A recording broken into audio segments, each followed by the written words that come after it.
সুচতুরভাবে একটা নতুন চক্রান্ত শুরু হয়েছে।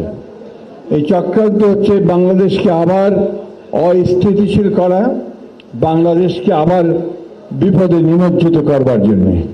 এবং বাংলাদেশের যে প্রতিষ্ঠানগুলো রয়েছে, যে প্রতিষ্ঠানগুলো এখনো বাংলাদেশের স্বাধীনতা সার্বভৌমত্বের ক্ষেত্রে, তার রক্ষার ক্ষেত্রে অত্যন্ত গুরুত্বপূর্ণ প্রয়োজনীয়, তাদেরকেও বিতর্কিত করে ফেলা হচ্ছে। বিশেষ করে সেনাবাহিনীকে বিতর্কিত করা হচ্ছে।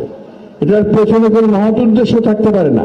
এটার পিছনে উদ্দেশ্য একটাই, ঠিক অতীতে ফ্যাসিস্ট সরকার আমলে যেভাবে বাংলাদেশের স্বাধীন সার্বভৌমত্বকে বিপন্ন করা হয়েছে, আজকে আবার বাংলাদেশের স্বাধীন সার্বভৌমত্ব যেন বিপন্ন হয়, আমরা যেন আবার অরক্ষিত হয়ে পড়ি। আমাদের সেই দেশপ্রেমিক সেনাবাহিনী, যারা দেশের প্রতিটি গুরুত্বপূর্ণ মুহূর্তে জাতির পাশে এসে দাঁড়িয়েছে, তাদেরকে আজকে আবার বিতর্কিত করার একটা হীন প্রচেষ্টা শুরু হয়েছে।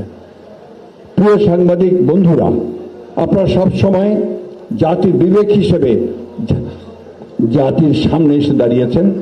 জাতির মুহূর্ত, বিপদের মুহূর্তগুলোকে আপনারা অতিক্রম করে জনগণকে সঠিক যে সংবাদ, সেই সংবাদ দিয়েছেন, তাদেরকে সমৃদ্ধ করবার চেষ্টা করেছেন।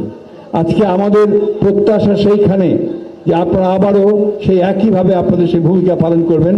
বিশেষ করে মিডিয়া সেলের কাছে আমাদের যে প্রত্যাশা, সেই প্রত্যাশা হচ্ছে যে সমস্ত রং ন্যারেটিভস বিএনপির বিরুদ্ধে এখনো প্রচারিত হচ্ছে, ডিসইনফরমেশন প্রচারিত হচ্ছে, তার বিরুদ্ধে আপনারা আপনাদের দায়িত্বগুলো পালন করবেন।